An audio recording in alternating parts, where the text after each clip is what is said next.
Good morning. Good morning. What's going on, everyone? It's Kyle Henderson of Bama Football on YouTube. Can I get a roll tide inside the comment box? I appreciate you guys joining me on this fine Monday, November 27th. We have a great lineup for you today. We got Coach Saban. We got Jalen Milroe at the podium. You got Kirby Smart. This is the week that we've been looking forward to.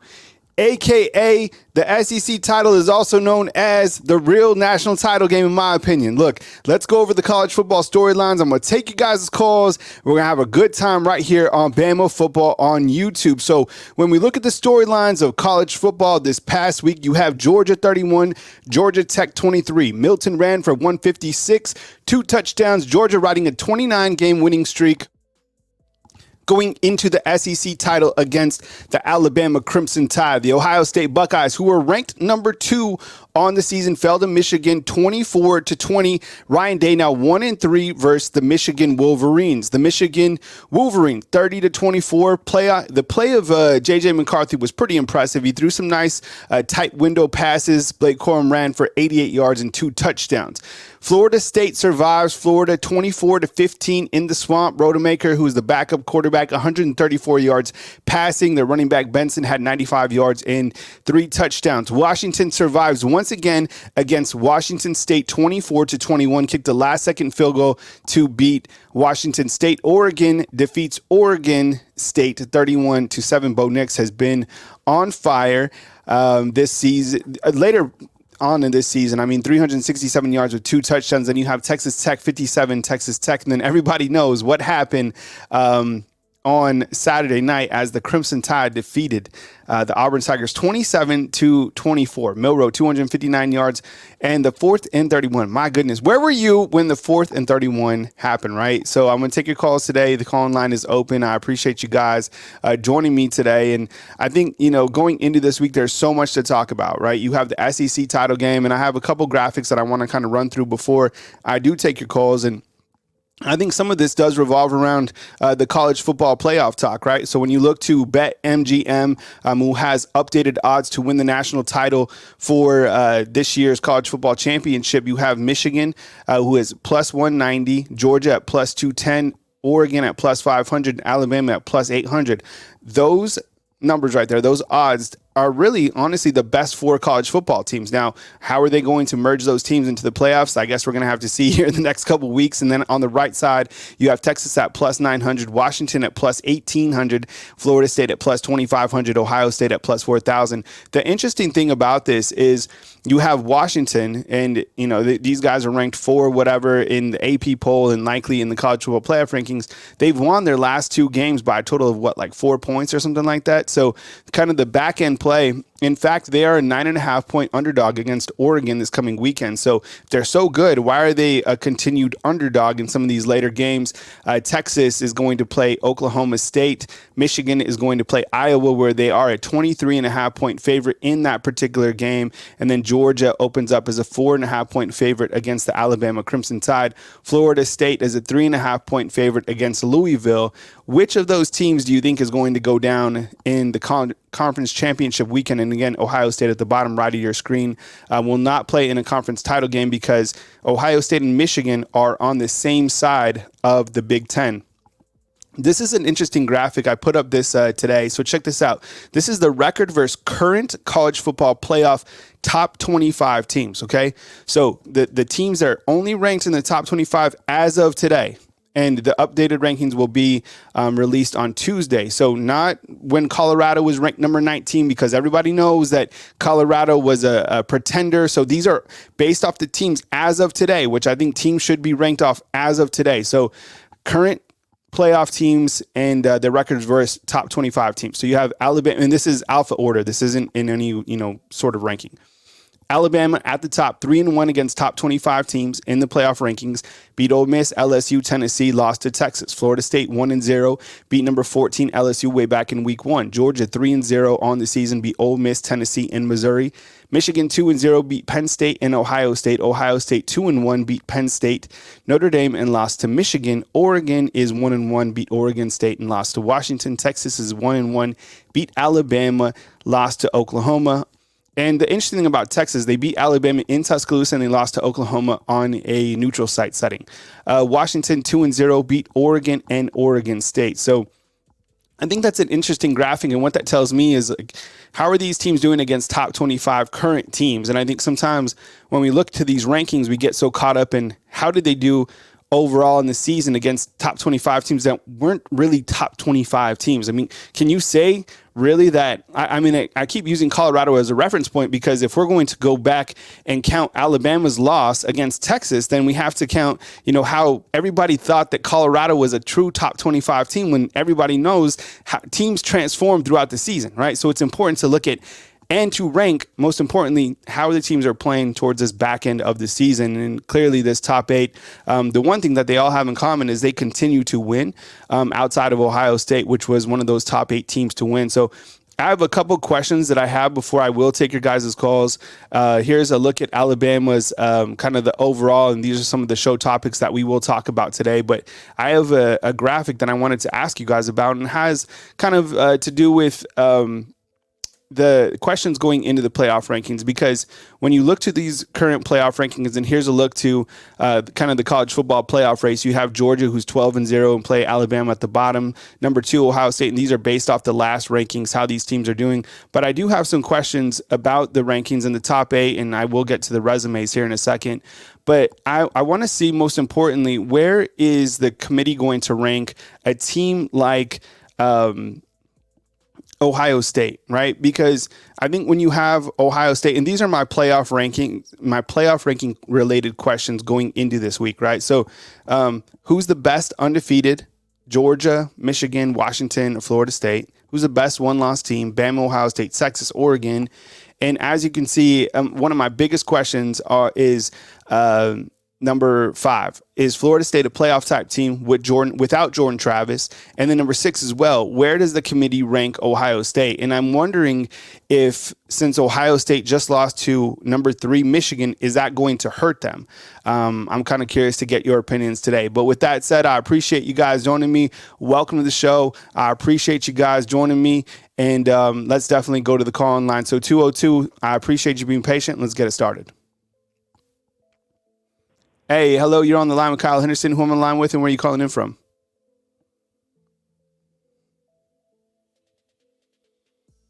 Hello, are you there? Can't really hear you. Okay.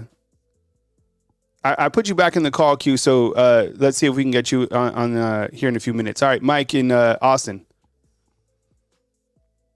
Mike, what's up, man? Good morning. Good morning, Kyle. Good morning. How are you doing this post-Thanksgiving week? How you doing? I'm doing amazing, man. I mean, I have several questions posted, and I want to just quickly ask you, I mean, where does the committee rank Ohio State following their loss to Michigan?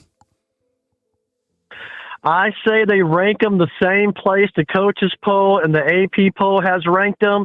Number 6, they'll rank them the highest one-loss team that there is. Mm-hmm. And you know my opinion, Cobb. I've been saying it all year. You know my opinion.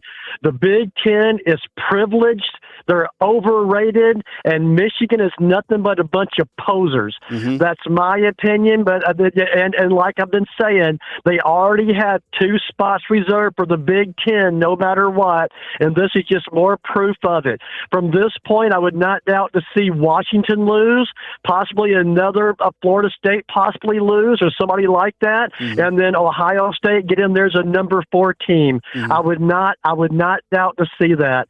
So I say they're going to probably, I say definitely what they'll do is put Ohio State number 6 as the number one-loss team in the country, which in my opinion is just a tragedy, in my college football tragedy, in my opinion. Because I know that, to me, maybe I'm biased, which I am, but that Michigan-Ohio State game, that was the most uneventful, boring game I've seen in a long time, personally. I mean, so I just expected more out of it, but they're both very average teams, and all they have to ride on is their privilege, in my opinion. Mm-hmm.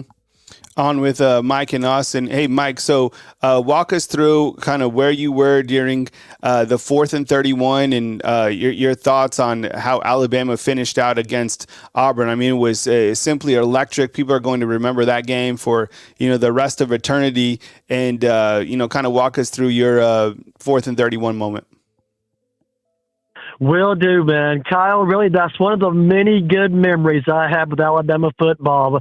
But where I was in San Antonio watching the game with my brother, sitting on his couch. We already both had about 12 beers each, and we're 3 sheets to the wind. But, dude, I had not given up, man. I had not given up. I can see because I know how good the Iron Bowl is. I know how college football is. If there's still 2 seconds and there's still less than 6 points, there's a chance, man. There's a chance. I've seen it play out too many times. So I mean, it was a miracle play. It was a miracle play, no doubt about that. But I was jumping for joy, man. I was so happy to see it. And what got me is this: after that play went down, if you look, Milroe stood there for about 5 seconds, just looking around in total disbelief of what he's seeing here. You know what I mean? So that was the most funny part about it, was Milroe just standing there like, what in the heck just played out, man? And but it was beautiful. It was beautiful. And like we were all saying going into that, or most of us, the Iron Bowl, you never know what you're going to get. You never that kind of stuff plays out about every other year. So you just got to stick with it. But I never gave up hope on Bama, because Bama, again, they shot themselves in the foot repeatedly. They kept shooting themselves in the foot. And then with that game, Kyle, that was the worst officiating. Yes. Now, I'm not saying one way or the other benefited Bama, benefited Auburn. I don't know, but that was some of the worst officiating I've ever seen. 100%. And now, just like that short you posted, to where I think Auburn was clapping at the very last play, clapping to throw off the snap count. I mean, that official should be looking at that on that play, but that was horrible officiating. But I'm glad the good guys came out on top. But here in Texas, I already hear the locals talking about, well, if they just had, a last second play to beat Auburn, Alabama should be number 8, should be number 9, in my opinion. Alabama, they shouldn't be there last second play just to beat them guys. But yeah, just in my opinion, man, that was a great, great game. And also, I think Alabama's the best one-loss team that there is. If Texas is one ahead of them, okay, I get it. Texas beat them head-to-head. That's fair. Ohio State, in my opinion, man, this should have been an elimination game. They lost to a poser Michigan team, in my opinion. And Ohio State should have dropped back to number 8, man. But just like I think Ohio State already has a spot reserved in the playoffs, just like Michigan does. I don't know what this is the worst committee I've ever seen. Just like last year when they let TCU, the Big 12 runner-up, they let them in over Alabama. They were just trying. Alabama's number 5. They were just trying to keep Bama out, and that's what they're trying to do now. They're trying to keep Texas out, trying to keep Bama out. They know they're SEC and future SEC teams. That's just in my opinion, dude. But it's a tragedy, in my opinion, having Ohio State only drop to number 6, be the one-loss team. And that Michigan game, man, Michigan-Ohio State game, wake me up when it's over, dude. That was the most – I know it was like a one-score game, but my God, how eventful – in my opinion, that was a lame game. Like, where's the speed? Where's the excitement? It was like football in slow motion, man. I mean, in my opinion, Georgia and Bama would crush them 2 teams, dude. But we'll see how that plays out. But right now, dude, Alabama, I hate to say, they're still on the outside looking in. And these past few weeks, there hasn't been enough losses. Florida State hasn't lost. I thought they would. They haven't lost. And honestly, man, even without their quarterback, if they win out, they deserve to probably be in. I mean, if they win out, even without their quarterback, if they win out, they deserve to be in. Ohio State doesn't deserve to be in. They can't beat the Michigan posers. And then Washington, Oregon, who knows what you really got there. I don't think they're as strong as Alabama and Georgia. I don't think they are, but I can see one or both of them getting in, But bottom line is, Kyle, Bama needs some help, man. They need to beat Georgia, and they need to beat Georgia convincingly. Because, and then another thing, too, like what the committee's got to look at, what if Bama beats Georgia by 1 or 2 points? Is Georgia going to drop all the way out? No, they shouldn't drop all the way out. I mean, so I don't know. That we need the 12-team playoff this year more than ever. But bottom line is, to answer your question, Ohio State will probably be number 6 because this committee, the committee needs to pull their head out, in my opinion. Yeah, I'm with Mike and Austin. I'll get to my next callers. We got a 256, 202, 251, and a 412 coming up next right here on Bama Football on YouTube. Yeah, when you look to this Georgia resume and overall, I mean, one of the biggest questions that I have as well, I guess I should add this to my list of questions, is if Alabama was able to beat this incredibly talented Georgia team. I mean, you look at all this resume. Clearly, they have the best resume in all of college football right now, 3-0 against the top 25. They're currently riding a 29-game winning streak. You look at the teams that they recently beat: Ole Miss, Tennessee, Missouri. If Alabama is able to beat this team, can you imagine, does the committee take 2 teams from the SEC? Do they take Georgia? Do they just take Alabama? I mean, it's going to be really interesting. And I've had some calls in the past that have brought up really good points. If head-to-head matters, then Alabama's win over Georgia should matter just like Texas's win over Alabama does matter. So you get into now you look at the resumes and you put stuff on paper, and you have some of these other teams that only do have, that finish the season undefeated. But Mike, give me your quick take before I move to my next caller on Alabama versus Georgia, just kind of your opening thoughts on that game. Well, that's a hard one to predict, Kyle. And the reason why, we all know Alabama is capable of beating Georgia. They're the only team capable of beating Georgia. But whether they do or not, I sure hope so. I mean, it's possible that they do. But as much as I hate to say it, Georgia's the best team in college football, or one of them playing the best college football. But if Alabama beats Georgia, if they do, Alabama has to go to the playoffs. I mean, how can they leave them out of the playoffs if they beat Georgia? And then, on the other hand, like I mentioned, if Georgia loses by a small margin, how do you drop them out of the playoffs? What they need to do, in my opinion, is get rid of these poser teams, which are Michigan and Ohio State, and then these other guys. I don't know what this love for the Pac-10 is, Oregon and Washington. They play no defense, man. I mean, Bama, I think Bama beat them with old-fashioned murder ball. But I don't know, man. I say I'm only because it's Bama's my team. I say they'll beat Georgia by a small margin. I think it'll be a fourth quarter game. I think it'll come down to the very last plays of the game.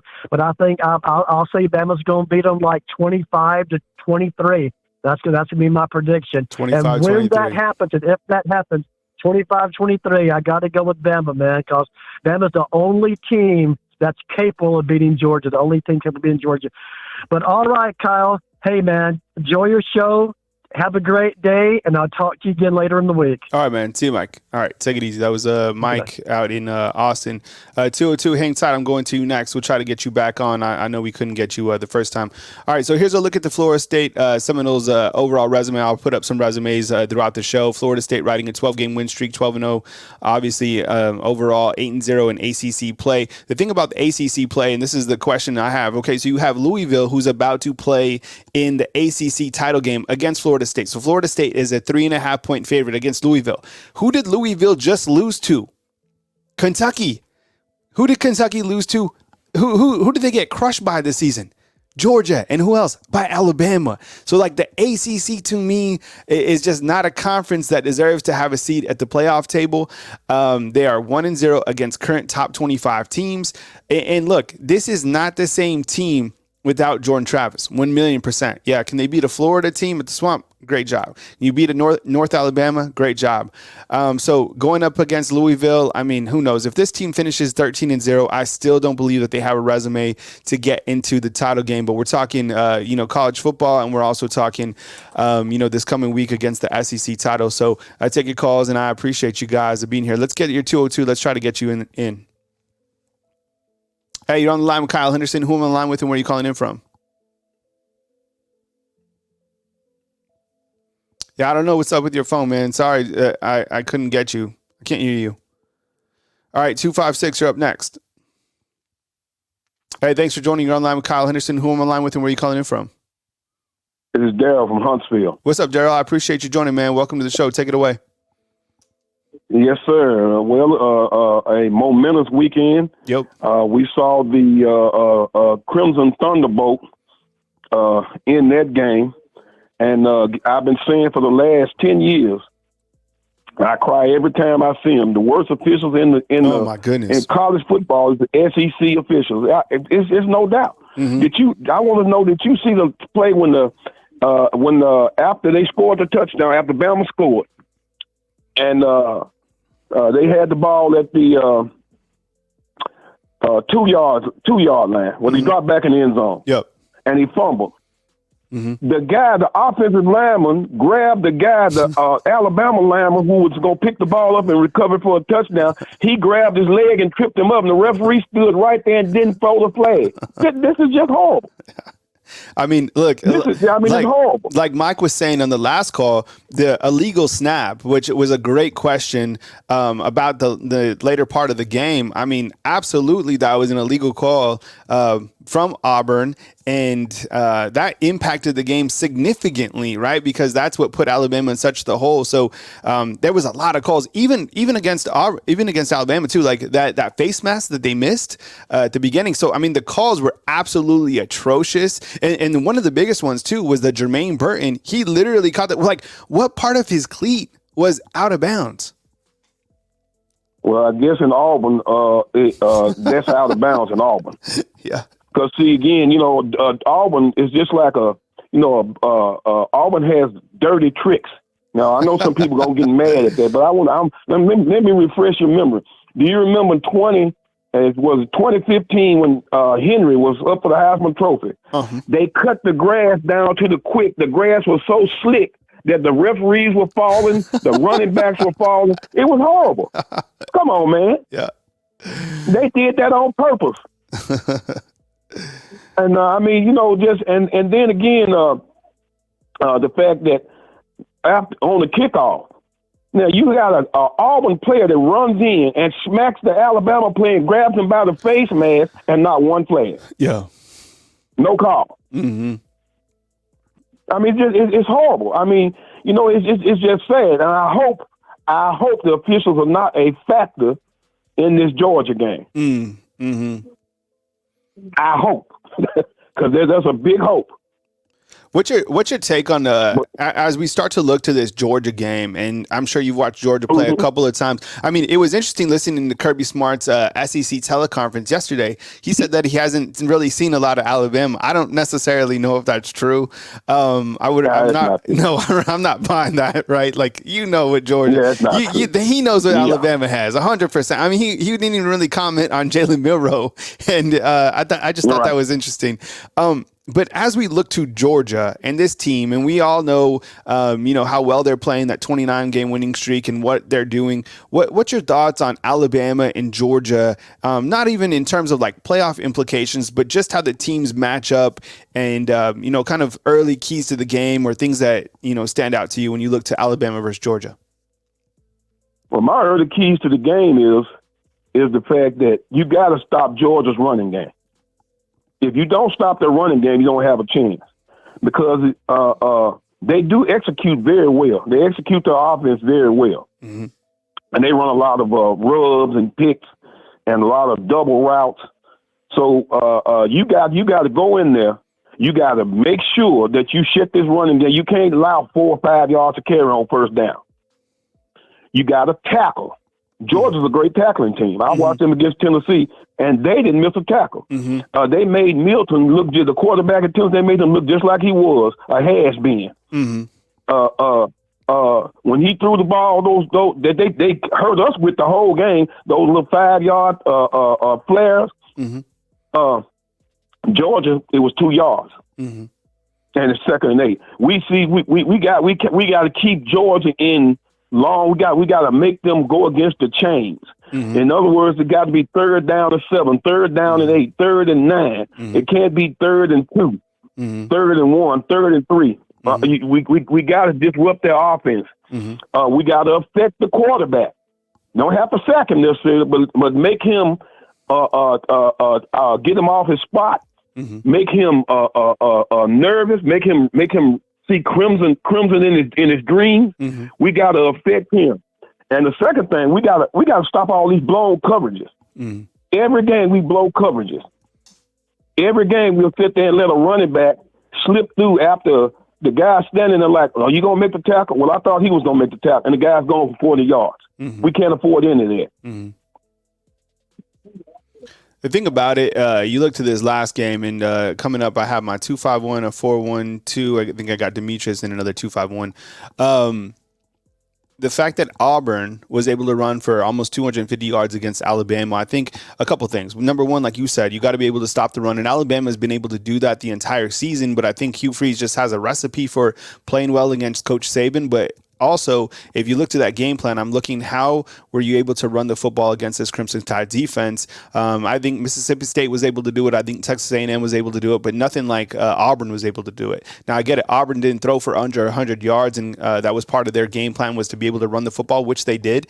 And I think Georgia, the thing that presents challenges for Alabama's defense is the fact that they are very balanced. So they can run the football.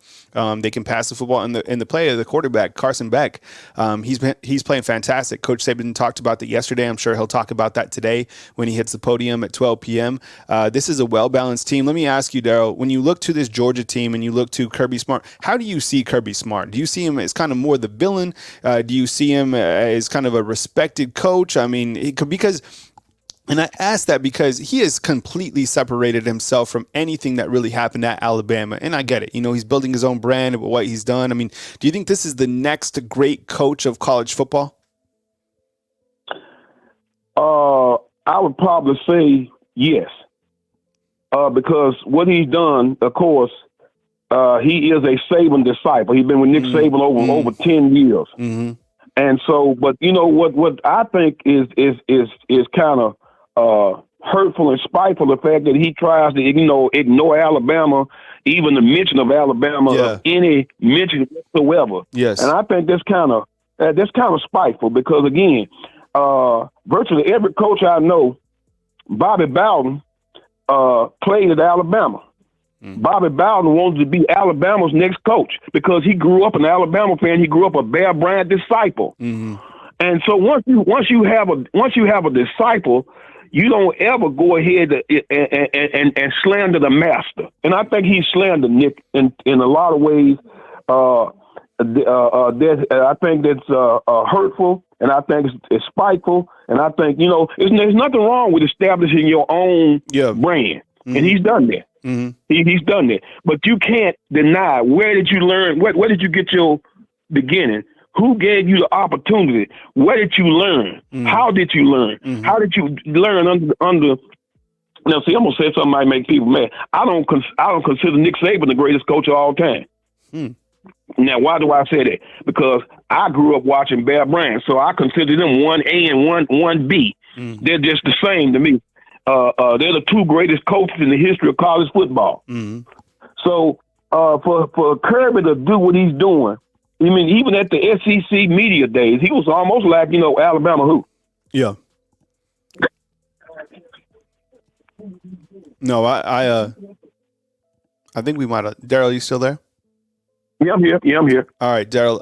I got to break out to my next caller, but yeah, I was curious to get your take on Kirby Smart because kind of when I look to him and I kind of looked at how he's positioned himself, it's pretty amazing. I mean, Coach Saban was very complimentary of him yesterday, and rightfully so. I mean, that's kind of Coach Saban. But Kirby, what he's doing at Georgia is certainly standing out. And I think if you're an opposing college coach out there, I mean, this Georgia team isn't just kind of a Clemson. Like these guys are going to be here because they have the resources. They're in the SEC, and it's been really amazing to see kind of that transformation, especially from the offensive side too, because he now has a balanced approach. Right. But with that said, I think he does kind of shy away from the Alabama stuff, which I think has added to the rivalry of this game. But I appreciate you calling in, and please call again next time. All right, Kyle, always my pleasure. Absolutely, man. All right, take it easy, Daryl. All right, we got a 251-412 coming up next right here on Bama Football on YouTube. We'll dive right into it. Let me know in your comments, what do you see how do you guys see Kirby Smart, and has that kind of added fuel to this rivalry? I think overall, too, there's so much at stake in this game. That's why I have it positioned up at the top right. Like, what's at stake with this game? And I think there's so much at stake, not only the SEC title, but the playoff implications, but I think going forward a ton, right? When you look to recruiting, kind of the king of the mountain, this dynasty could really be established at Georgia if they're able to win 3 in a row. I mean, this could be the team now in college football. And, there's a lot on the line and kind of the passing of the torch. I think Kirby Smart would love to be kind of that next guy at the top of the college football mountain. With that said, there's so much life of Nick Saban. I mean, it's been really interesting to follow these. I don't know. Have you guys noticed this? These last 2 games, Coach Saban's how sharp he is in terms of his recollection of past games. Like when he blew up that Auburn reporter, how he's able to remember these fine details, and now he's able to go back. I mean, Coach Saban is just so sharp in terms of what he remembers from these games, right? Think about all the games, all the plays, all this stuff, and man, he's just completely dialed in. I just have been really admiring that recently. Okay, we go right back to the phone lines, and we got a 251. Let's get it going. Hey, thanks for joining me on the line with Kyle Henderson. Who I'm on the line with, and where are you calling in from? This is Brian from Groseville, Alabama, but I originally live in Hattiesburg, Mississippi, bro. Roll Tide. Good morning. How you doing, Roll Tide to you, man. I appreciate you calling in, man. Talk about 4th and 31. Where were you? And what was going through your mind when the ball was snapped? Talk about your 4th and 31. I was at work, man. I was watching it on my phone. I was just getting off work, man. And then when I saw Jalen Milroe threw that ball to Isaiah Bond, bro, I was in my car just shaking like hell. You're like, yes. And the guys in my job was looking outside. They say, dang, he happy too. Cause I was like, hey, man, I don't know who y'all are, bro. I'm an Alabama fan. He's like, yeah, we watched it too. Yeah. I was like, I don't give a dang, man. I don't give a damn how we played. I just like how we will stand there and being poised, man. Man, we are Alabama, man. We Alabama. We will find ways to win. Auburn played their best, and we played our worst, and we still won the game. And Kyle, let me say this, man. Yo. It was 3 things that reminded me when Jalen Milroe threw that touchdown pass. Number 1, 2 years ago, Bryce Young to Corey Brooks. Yep. That set up the overtime. The same way. And number 2, when Jalen Milroe, it was at the angle when Corey Brooks caught the ball. 2 years later, Jalen Milroe threw the ball to Isaiah Bond. It was on the left at a corner. Yeah. And number 3, Georgia fans probably want to forget this. Remember, it was second and 26.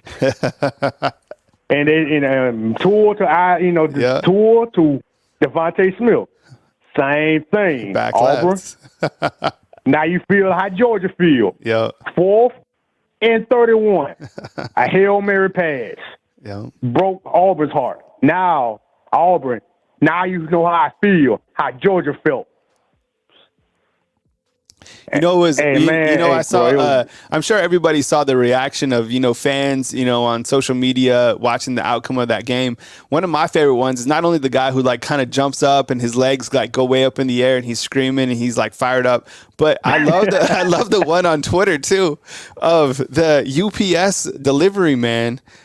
He comes in and he delivered a package literally right at the time of 4th and 31. So the family, of course, welcomes him in to watch the last second of the game. And they were like, he not only delivered the package, but delivered the 4th and 31. So there's that viral image going around of the UPS delivery man inside watching 4th and 31. So many great reactions of that game. All right. So Brian, tell me your early thoughts about Alabama versus Georgia. I mean, there's a ton of storylines. You have Brock Bowers, who didn't play. I think he played maybe 1 or 2 plays against Georgia Tech, but he's going to be healthy for this game 100%. Georgia is clearly the team to beat. Bama's playing such great football. The Iron Bowl is the Iron Bowl. The score doesn't even matter. They win that game and that's it. Just win. But going in this game, what's your early take on Alabama versus Georgia? Man, Kyle, I've been an Alabama fan since I was born, bro. But right now, I think Georgia is disrespecting Alabama. Alabama been disrespected all season. We are we've been so disrespected, man. Every game they say we couldn't beat. They didn't want us to be here. We didn't supposed to be here. Mm-hmm. They don't give us no credit. They don't give us no respect. I think the media, the college community, they are afraid of Alabama. They are afraid. But I'm going to say this, and I'm going to say this. This is probably the national championship. Yeah. Everybody's eyes are glued on this game. But let me tell you like this, what Auburn did, and it's an Iron Bowl, Auburn threw everything, including that kitchen sink. That's what they're going to do. Auburn is the only thing they're on a mission to do is defeat Alabama. We are chasing championships. Auburn just want to stop Alabama. Auburn was the gatekeeper to Georgia. But we need to get our defense in order because, Jesus Christ, man, Auburn shredded that defense, bro. I ain't going to lie to you.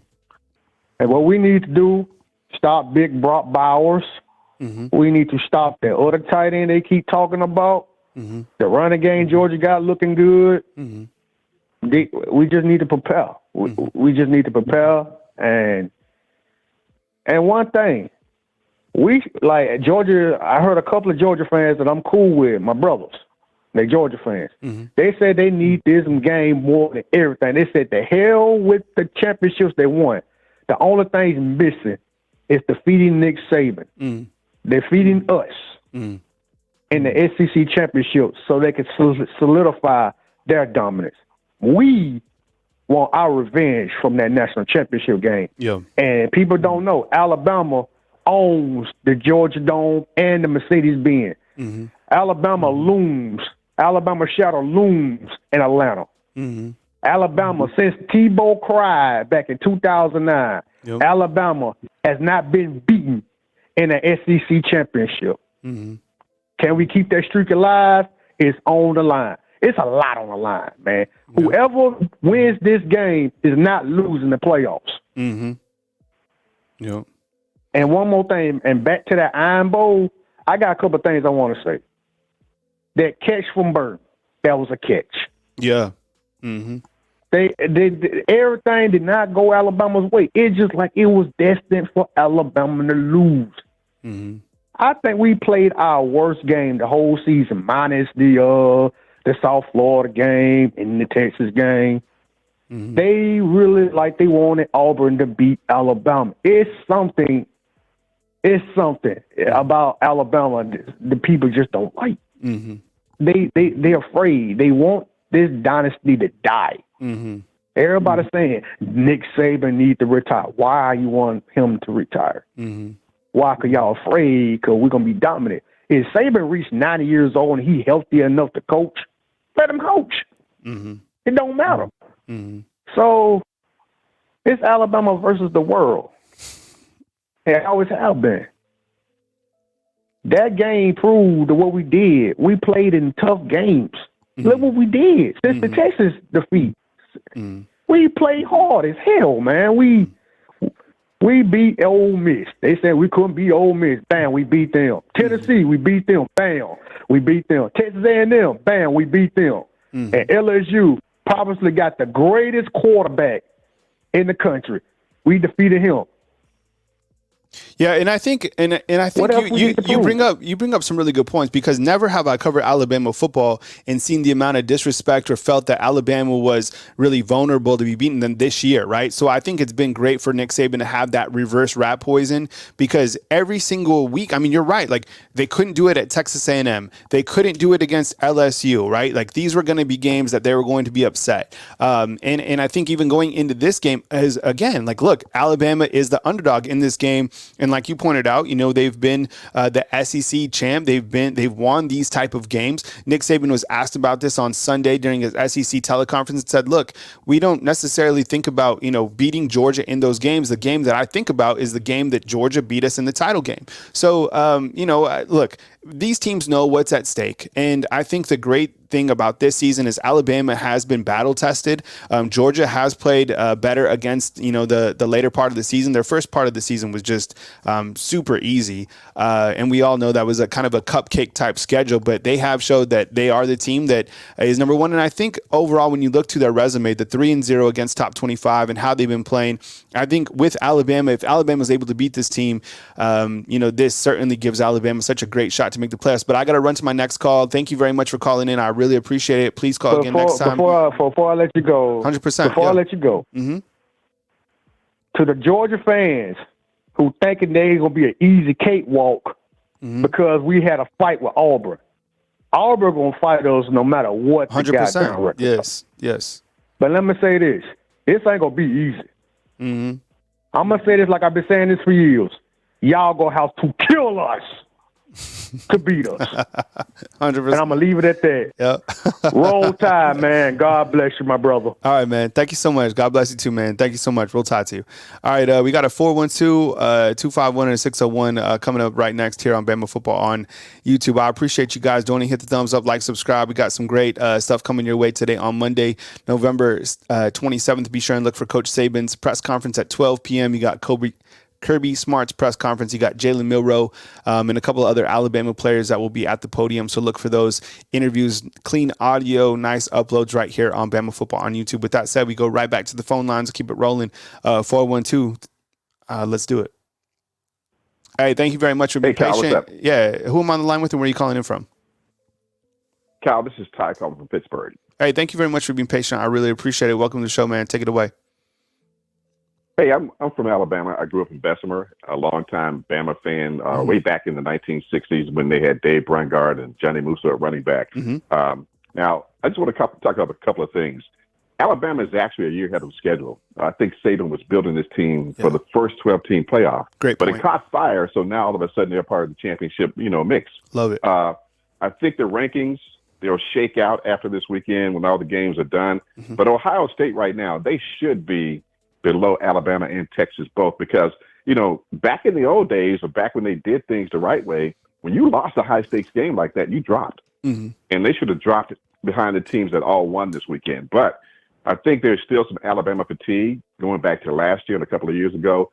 And that's what this committee has, Alabama fatigue. So any way they can see fit, they're trying to keep Alabama out of the championship mix, just like they did last year with TCU.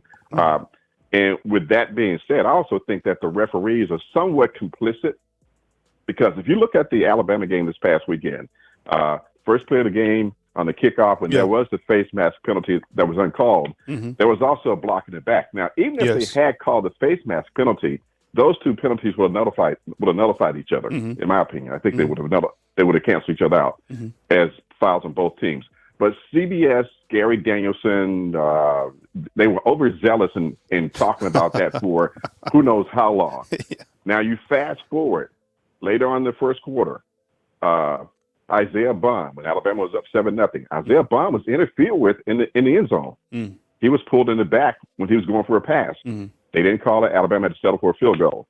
Later on, remember when they had a 3-minute motion and only in Canadian football can 3 guys go in motion at one time. 100%. But they called Alabama for offside. And you listen to the CBS announcers, they were like, well, I think you can't do that. And they said, let's get Gene Steratore in here. Gene Steratore never showed up. He never showed up to explain that you can't have 3 men in motion. So you're sitting there saying, okay, what is going on with this game? Because, yes, there were inconsistent calls on both sides of the ball, but there were more inconsistent calls when it came to Alabama. And those things like the 3-minute motion really stood out. It's like, man, they're really trying to hand Auburn this game. So Alabama, they really these guys really have to suck it in and try their best to try to just like stay in it until the end of it. Now, I was in Philadelphia at the time, my daughter's house, and we were all watching the game, my daughter, my wife, and, my son-in-law and my other daughter.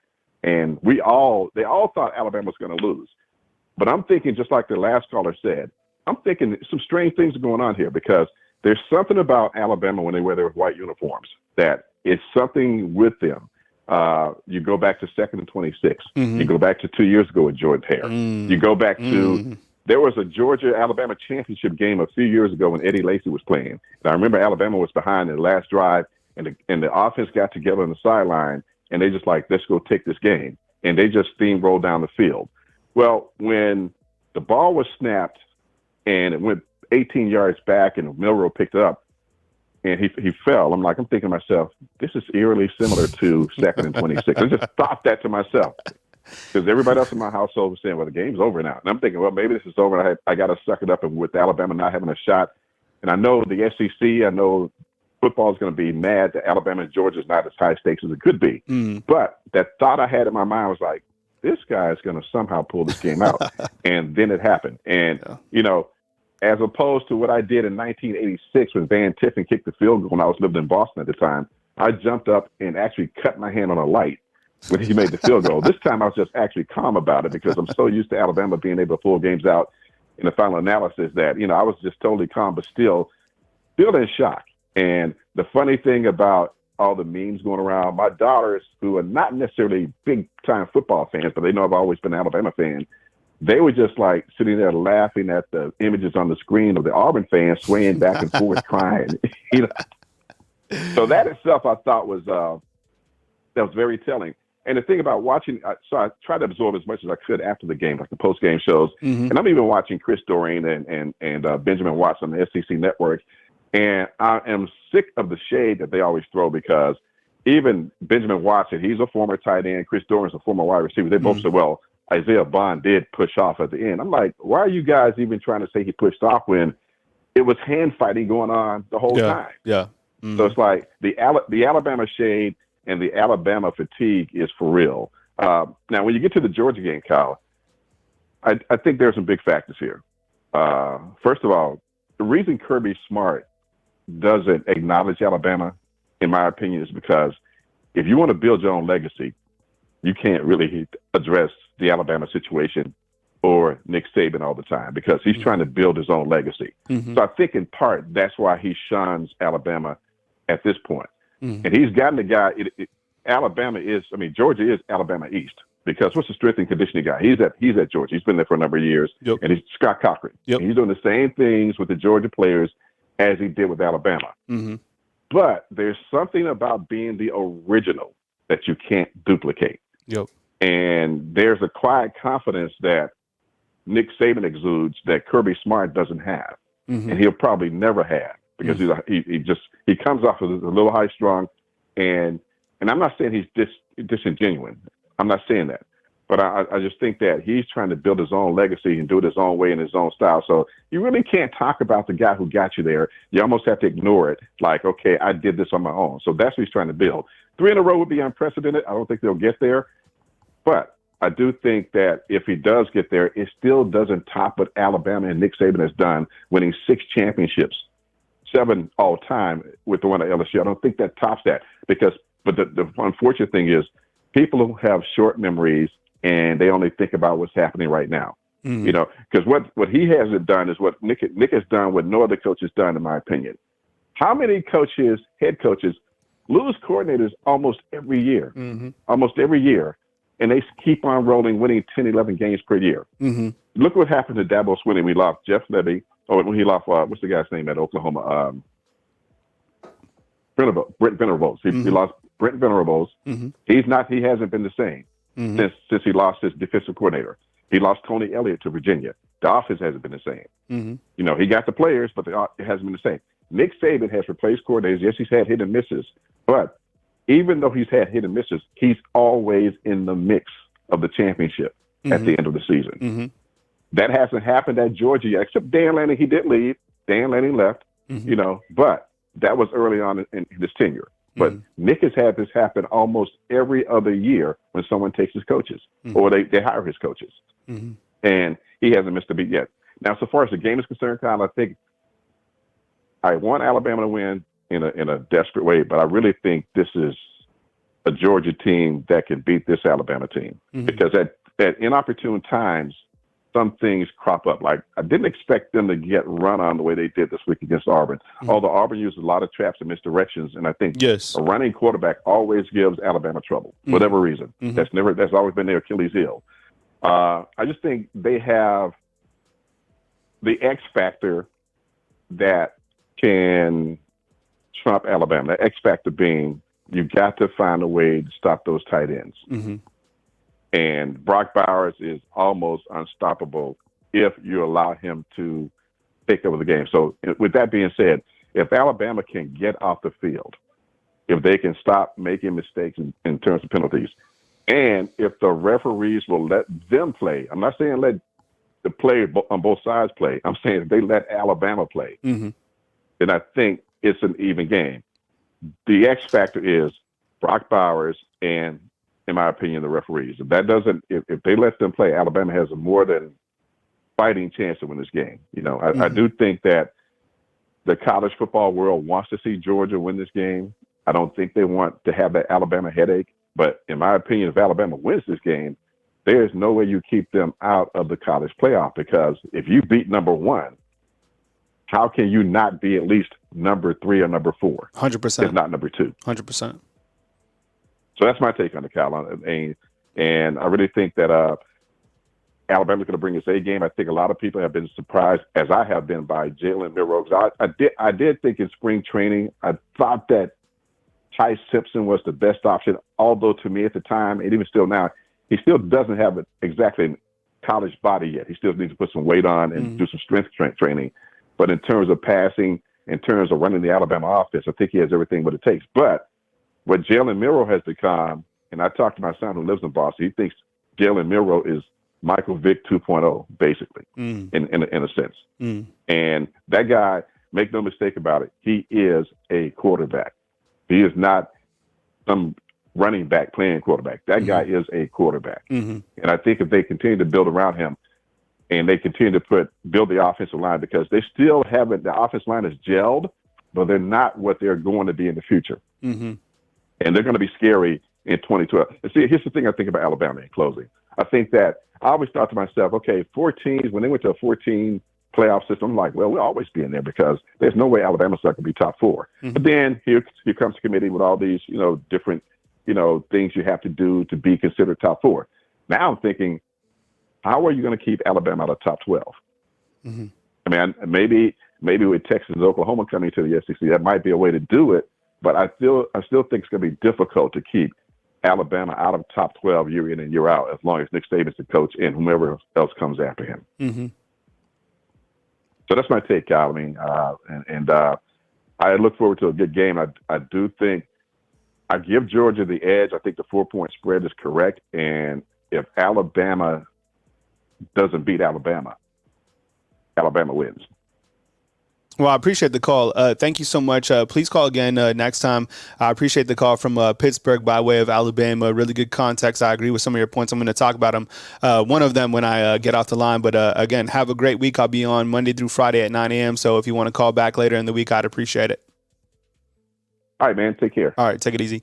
One of the points that he hit on that I want to talk about is the fact that he's absolutely right in the fact that Alabama probably this team, I think Coach Saban was building up this team maybe for a run next year. Of course, you're always trying to win the national title game every single year, but this team started to develop a lot better and started to get really good and is now kind of playing like next year's team. This is kind of a preview of next year. I think they're even going to be better, right? You look at all the sophomores and how they've developed now playing more like juniors, right? And I think that's a really good point about this team next year is going to be ferocious. I get it. You're losing a lot of guys on the defensive side of the ball, but there's a lot of players on defense that we haven't seen yet.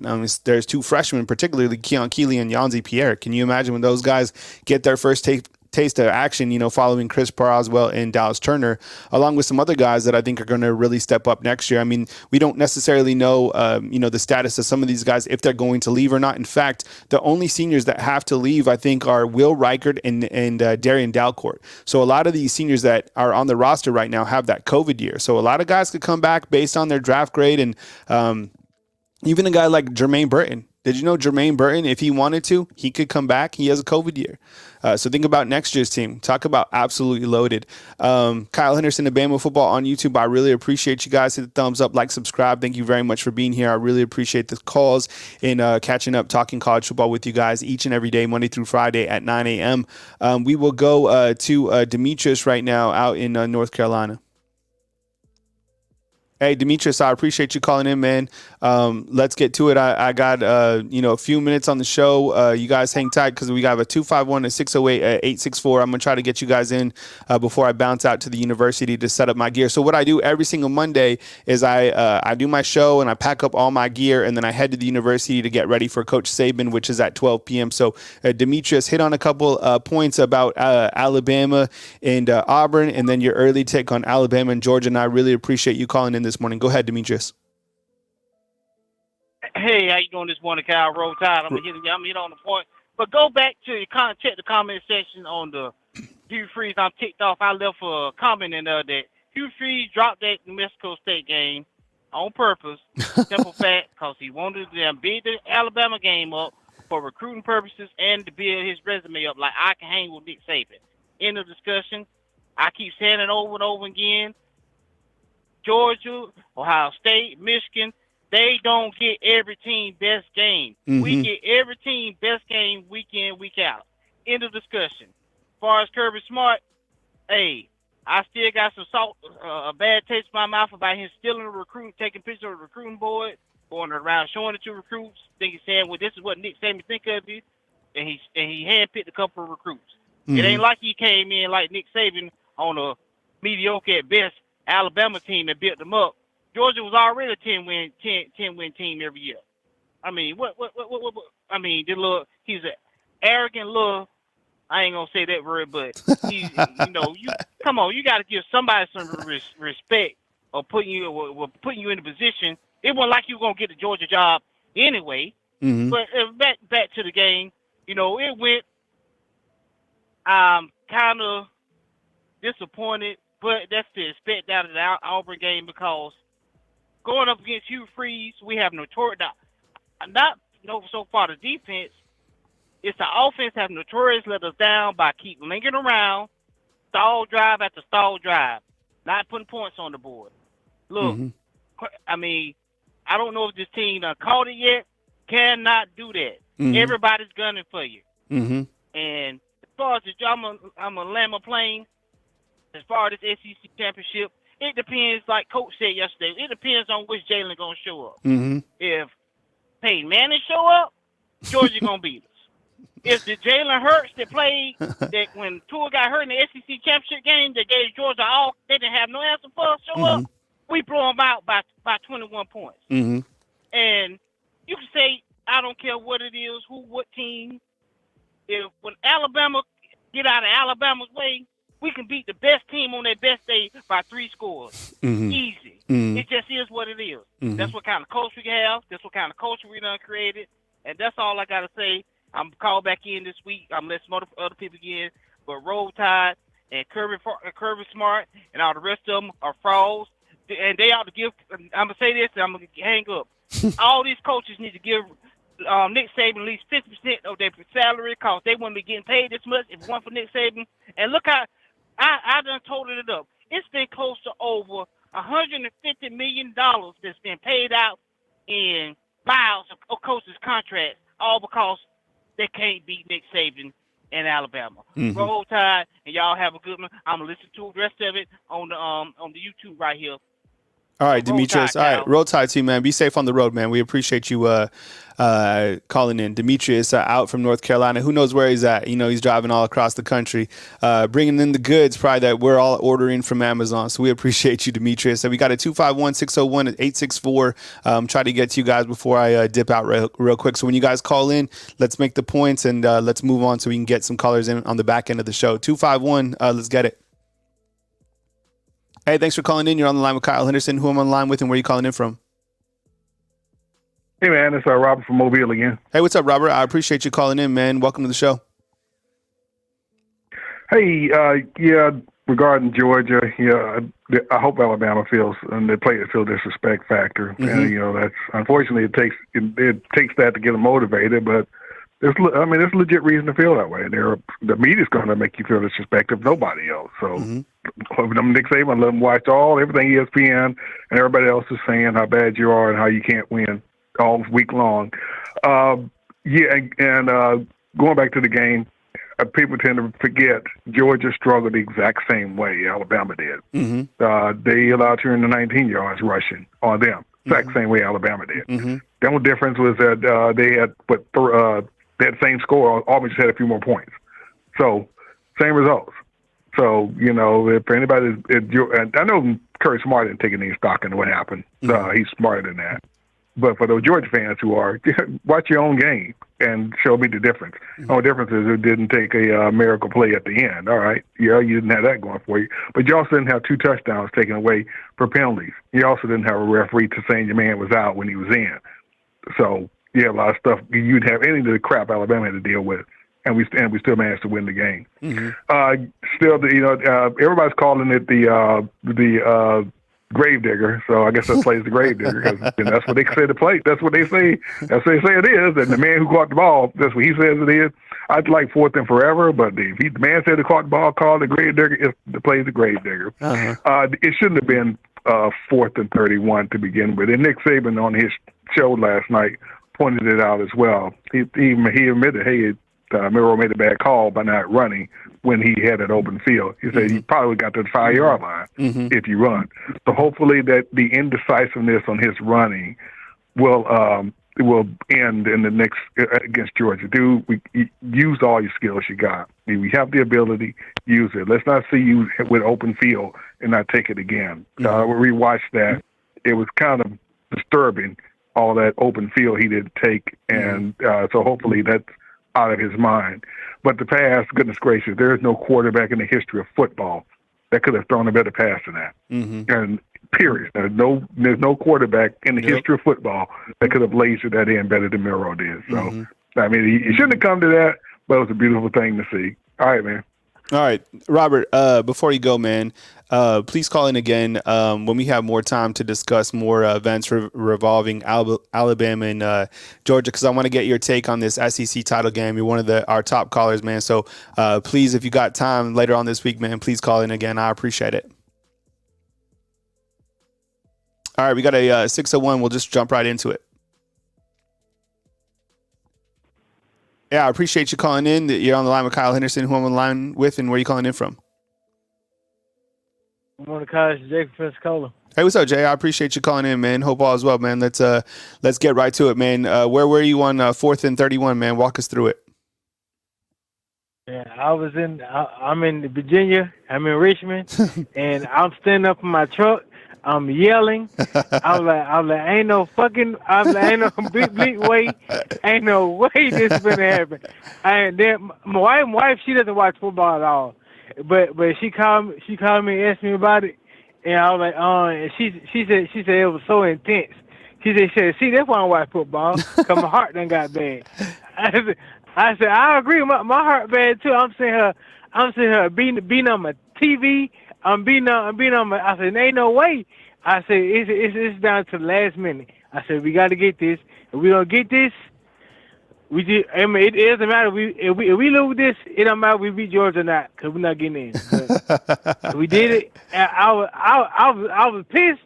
I was pissed because of the bad snap. I was like, man, come on. But I feel like all this was set up.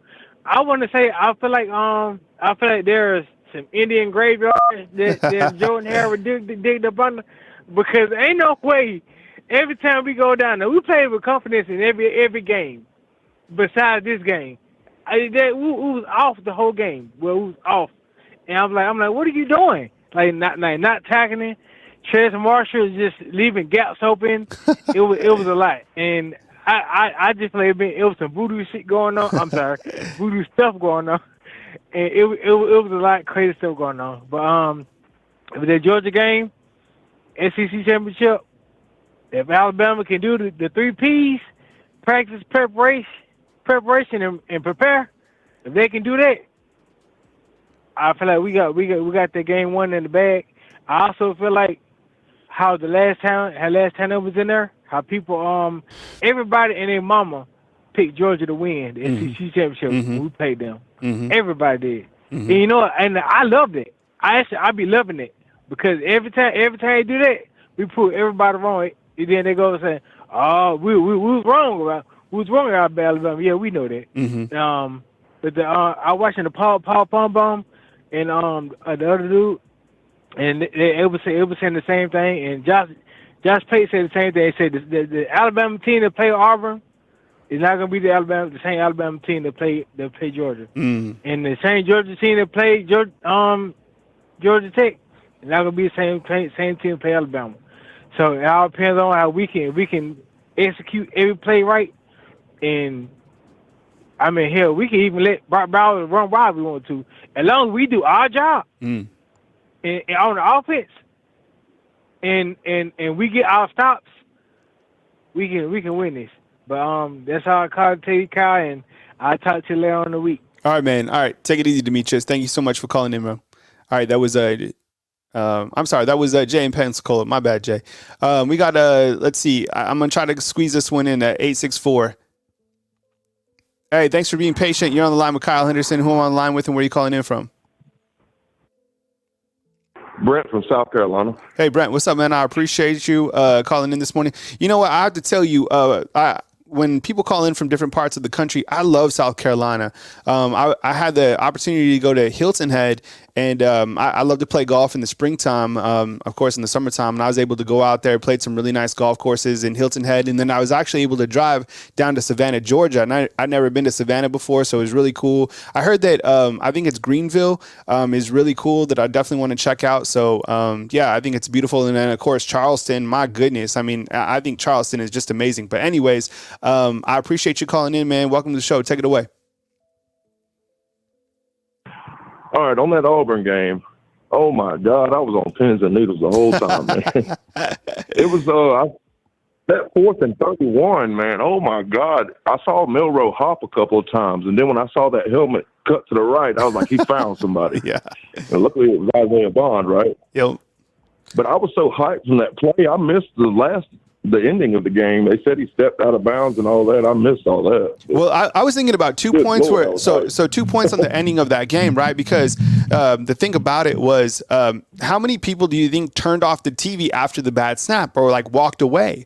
I was talking on my Sunday show, and a lot of people admitted that they did, right? So a lot of people probably didn't even see the 4th and 31 live, and then after that, the last touchdown, because the way that the game was transpiring, it looked like Terrion Arnold's foot was out of bounds, but there was like everyone has been saying, there was so many touchdowns. Think about this: the Terrion Arnold touchdown, the Amari Niblack touchdown, the Kendrick Law touchdown, and the missed field goal by Will Riker all took place in that game. Right? How many times this season have we seen touchdowns be called back on a team? This is by far the record. Honestly, I think if there's any, Jarvis would be maybe, I don't know if Jarvis, because he loves stats inside the comment box, or somebody, David from Louisiana. How many touchdowns have been called back on Alabama? That's our trivia for today. Maybe we'll follow that up on Tuesday. I have never seen this amount of touchdowns be called back on a team. We got to get better refs, man. I don't know what's going on with the referee situation. It's crazy. It's like, how do you not see this?